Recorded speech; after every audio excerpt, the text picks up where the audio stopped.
We are here in a room where there is a vortex. I'm a sensitive. I can feel vortexes. I can tell you exactly where it is in the room.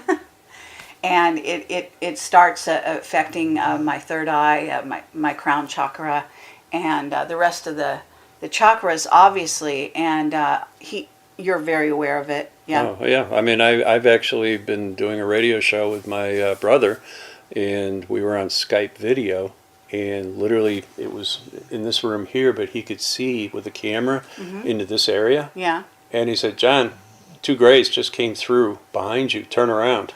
And I'm like, no way. And I turned around, and for just the briefest couple of seconds, you could see 2 of them literally come through. And then they just disappeared someplace. So I have no idea where they went. But definitely the gate is here, or vortex, or whatever you want to call it. Okay, so at this point, you had an experience 2 nights ago. Right. It was filmed, but you saw the film after it was done. Is that correct? I saw photographs on a device. Okay. Okay. And the interesting thing about it, one, it's daylight. Right. Okay, it's full daylight. So we're not talking about, just some spooky photograph in dingy light. We're talking, clearly visible, full frame, the face of a gray. And it wasn't a little gray, it was a full-size one. Have you ever filmed a gray? No. No.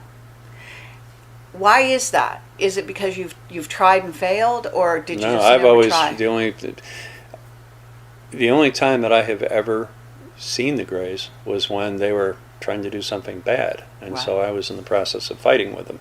I mean, other than hand-to-hand combat with them over 18, 19 years here, that's all I've ever had contact with them. They don't speak to me. They don't use telepathy. They don't do anything. They just do bad things to animals. They do bad things to people. And, I mean, they're just little assholes. This man came walking up the driveway, and he had a machete. And he didn't have a shirt on, and he looked sort of disheveled and much the way you might think that, maybe some old vet or something like that who'd, been left out in the sun too long or something. That's what he appeared to me. And I'm not putting vets down because I'm very much a fan of all vets. Thank you for your service. But in this particular case, that's what he reminded me of in practice. You see people sometimes like that. Sure. And he wandered up the path, and I figured long ago when I moved out here I might need a gun. So I had gone out and purchased a .357 revolver, and I kind of stuck it down the back of my pants, and I walked outside, because the guy had a weapon. And I didn't know if it was going to evolve into some kind of, incident. And I greeted him as cordially as I could, with caution.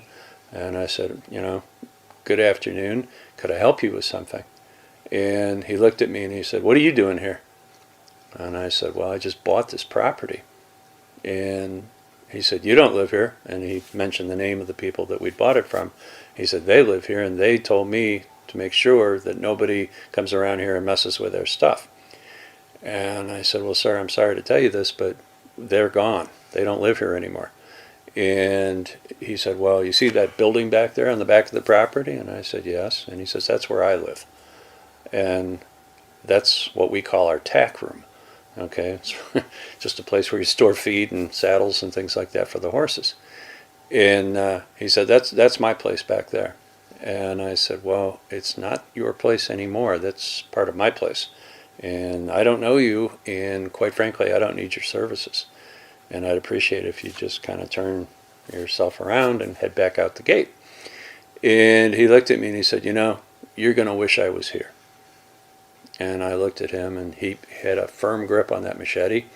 And I was thinking to myself, man, I don't want to have to shoot this guy. Right. I just moved here. It's not a good way to start off. Yeah. And he said, you are really going to be sorry. And I said, well, what am I going to be sorry about? Because I thought he was kind of trying to intimidate me and threaten me a little bit. And what he said was, there's monsters on this property. Incredible. And I looked at him and I said, well, what kind of monsters? And he said, well, there's aliens here. And I said, oh, come on. And I looked at him and I was just like, well, now I know the guy's a nutcase.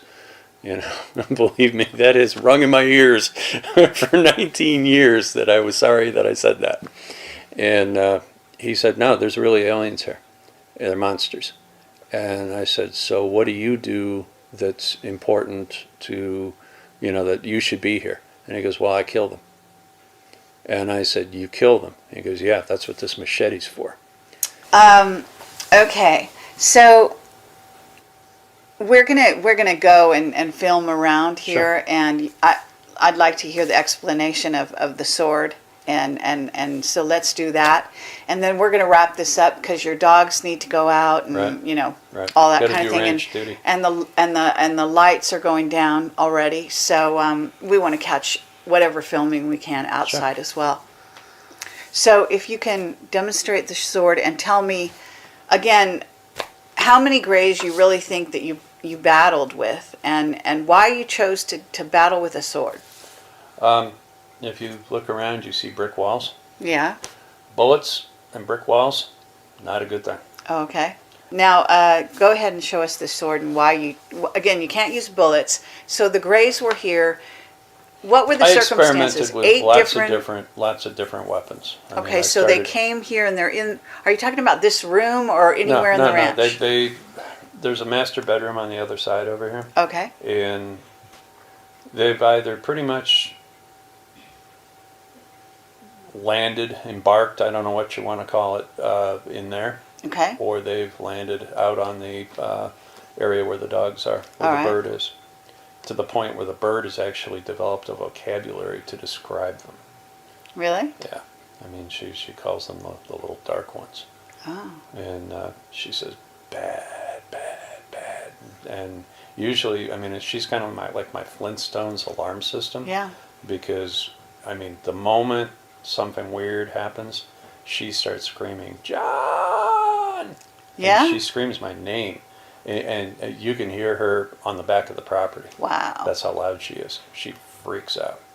And so she's really good at, telling us something's going to happen or something's happening. At any rate, I started with nunchucks because I thought, that'll work. And actually they work pretty well. But What's a nunchuck? I don't even know. it's a martial arts weapon. Okay. 2 sticks with a chain together or Okay. put together with a leather cord, and they're a very effective ancient weapon. And they actually work pretty well because they're quiet and they can do some real damage. So, do you throw them at the alien? No, you just bop them with them. You hit them with them. Mm-hmm. Okay. Or you... What is the alien doing when you're hitting them or stabbing them? They're that close to you that you can do that? See, the thing about it is that's a bit strange, and that is that I had a very severe head injury in 1973, and I had some long-term damage to my skull as a result of it. And apparently the fear, you always hear about people going through fear paralysis. That doesn't happen to me. And they don't know it a lot of times. And so I can just kind of pretend like I'm being affected. Oh, all right. And then when they come to try to lay hands, they get the big surprise. Oh, really? Yeah. So I've experimented with a lot of things over the years. I mean, can of hairspray with a butane lighter. They're not ready for that one. Okay, so is this at night when this is happening? Well, the really severe one that I was actually able to run one through with a sword on the patio out here, the porch, sun porch, whatever you want to call it, that actually happened in full daylight. It was about 5:45 p.m. and it was still sunny. So that wasn't at night. Okay, and the one you did with the sword when you were propelled to do that, was that in defense of your dog that got injured, or was that No, just... what happened, this is part of the same episode. I literally was walking through those doors to go out there to take the dogs out, and lo and behold, there was a gray right in front of me. Oh. And so I came back through the doors, grabbed the sword, and ran out there and just stabbed him and got him. And he didn't leave. Well, that was the thing. I think I kind of caught him off guard. Mm-hmm. And I mean, I literally ran the sword directly through the midsection and literally got so close that I was probably 6 inches, maybe 8 inches away from the face. And I mean, I literally heard a hiss come out of this thing, and I could actually smell it. And when I pulled the sword out to go back to try to take the head off, it just disappeared. Okay, I know we're overdoing our extension here, but I do want to say you killed a gray, you stabbed a gray with the sword. Can you pull the sword out of the sheath so that people can see what we're talking about? That's it. And are you able to get this on camera? And were you trained to use such a sword? I wouldn't say that I was, like a graduate of the Kung Fu Academy or anything like that, but I've invested some time. Okay, and when did you invest that time? When this was happening? After I learned that all this stuff, that I had to have an accurate weapon, I self-educated. All right, and what year was that you learned you had to have a weapon? About 1997.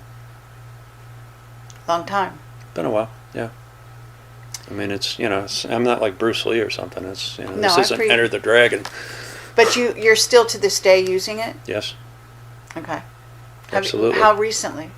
A couple nights ago, a few Really? nights ago. And did you kill anything with it, or just? It never got. We had a gray in the bedroom with my wife, and it literally she wears a CPAP machine, a CPAP mask, and it literally went up and pinched off the hose to the point where she was turning blue. And I woke up because I could hear her gasping. Kidding. No. And so I always keep the sword pretty much around me. It's usually within reach. Okay. And grabbed the sword and disappeared before I could do anything about it.